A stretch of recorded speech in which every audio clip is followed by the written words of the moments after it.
He began with a quiet eye. Not the kind that shouted for attention, but the kind that noticed how light fell across a shoulder, how a lapel sat when a man turned his head, how the simplest seam could change the architecture of a body. That attention to detail would become his language.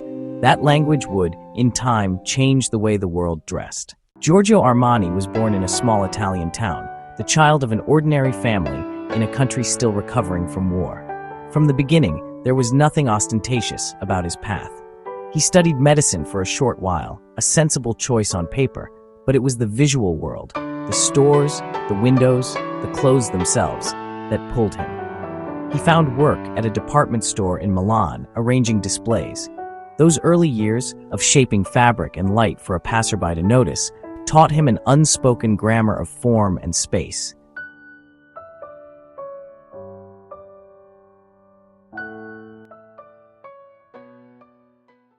The training ground of a window dresser is a humble one, but it is brutally honest.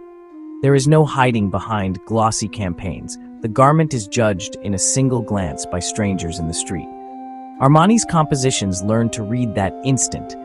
What would arrest the eye without yelling? What would whisper quality and restraint? He absorbed the virtues of proportion, of quiet luxury.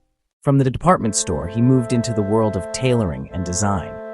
He worked for others, learning the machinery of fashion, the cutting rooms, the factories, the negotiations that lay behind a quiet coat on a rail. In the mid-1970s, armed with a clarity of vision and a partnership with a confidant who believed in him, he started his own label. It was a modest beginning, a room, a small team, a belief that clothes should serve the person, not the other way around.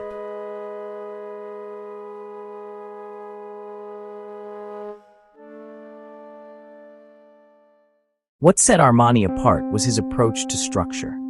In an era of padded shoulders and rigid silhouettes, he stripped jackets of unnecessary bulk.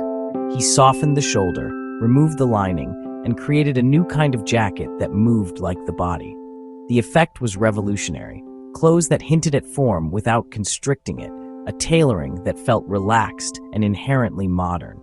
It was not anti-tailoring so much as a more humane tailoring. The 1980s brought something else to Armani, a cultural moment ready for a new kind of image. He became, unexpectedly, a costume designer for the screen. A certain film in which the main character wore impeccably cut suits on the streets of Los Angeles turned Armani's name into something more than a designer's credit. Suddenly, a suit was not just clothing, it was character. The camera loved his lines. Celebrities loved the confidence his clothes gave them. Power dressing, as it came to be called, was not just for men.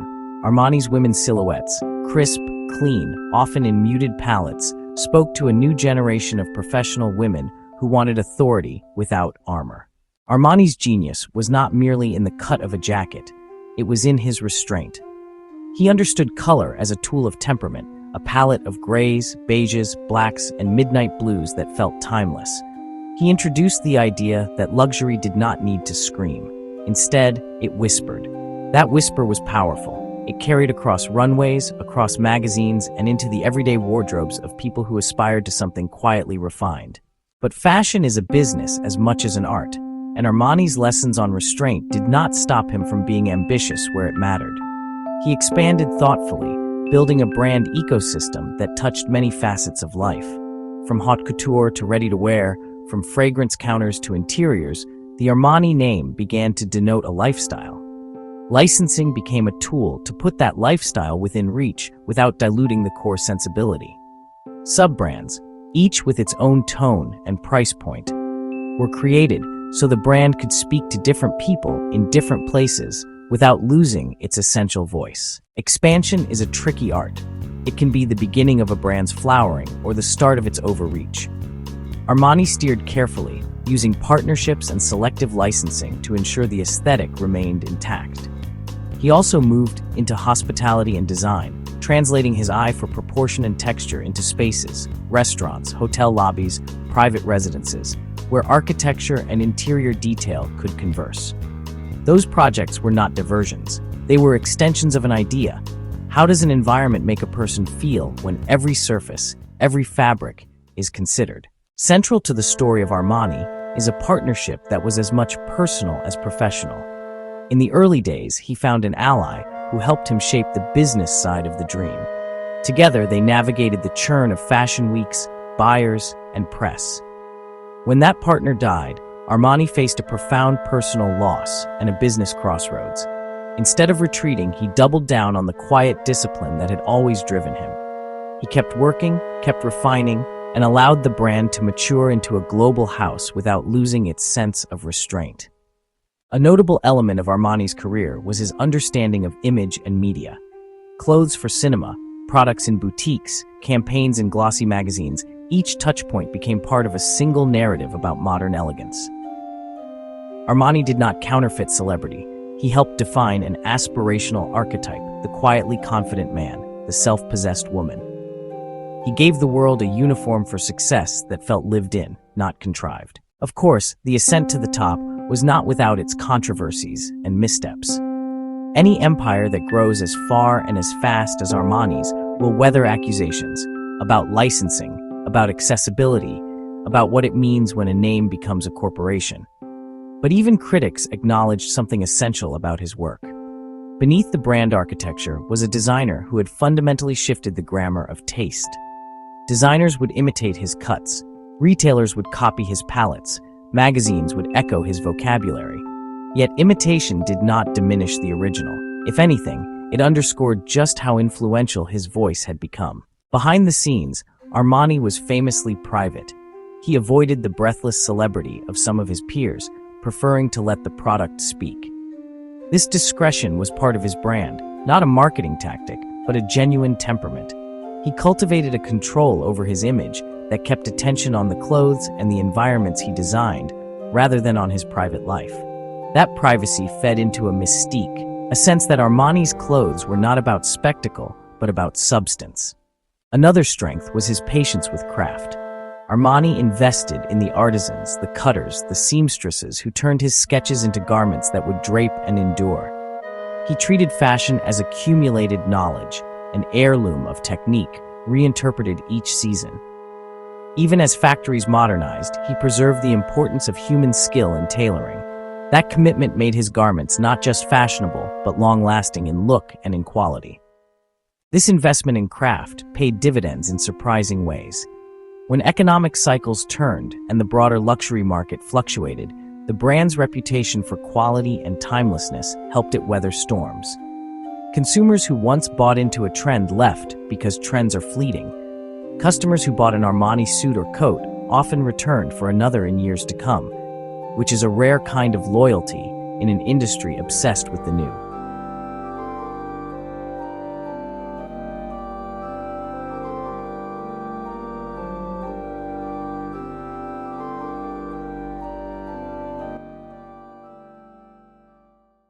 Armani's business model also held lessons for anyone interested in how creative work becomes sustainable. He diversified without losing coherence. He licensed without losing control. He engaged with mass media, but maintained an artisanal core. The result was a house that, over decades, accumulated wealth, not by chasing every fad, but by defining a standard of taste and then supplying the world with products that fulfilled it.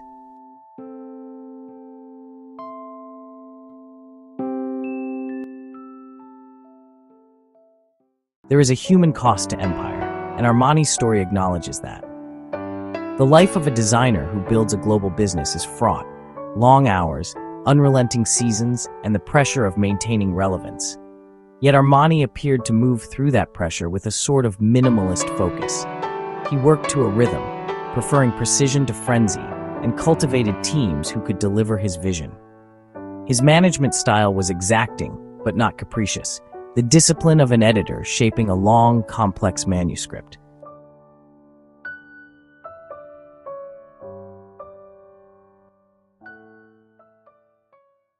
As he aged, Armani's role shifted from the hands-on cutter to the elder statesman of his house, the guardian of a language of taste. He mentored, he curated, and he chose projects that extended rather than contradicted his aesthetic. He remained a figure who, while rarely seeking the spotlight, commanded respect whenever he appeared. The brand continued to be associated with a kind of Mediterranean modernism, warm, restrained, and impeccably proportioned. And what of the man's wealth? Of course, the business success made him immensely wealthy, yet the story of his riches is reflective of the company he built: diversified businesses, careful partnerships, and smart global distribution.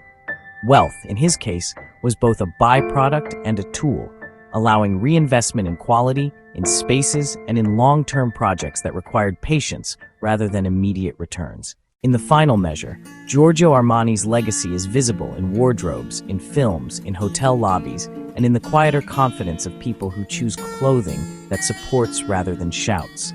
He taught an entire industry that softness could be strength, that the economy of design could feel luxurious, and that restraint, practiced bravely, could be the most audacious choice of all.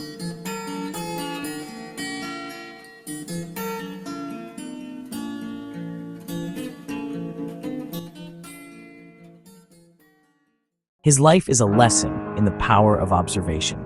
From a department store window to the red carpet, the arc of his career shows how a sensibility held consistently and translated smartly into business can alter culture.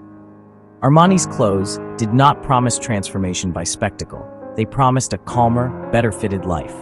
For millions of people, that promise proved irresistible.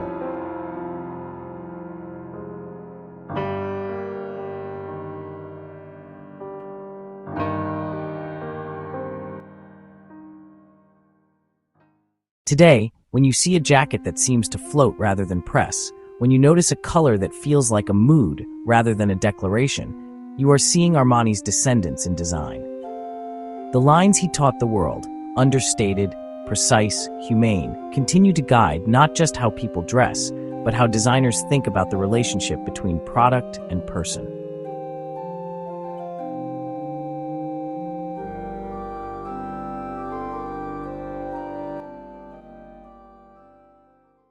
Giorgio Armani is more than a name on a label. He is an idea about taste, that it is less about accumulation and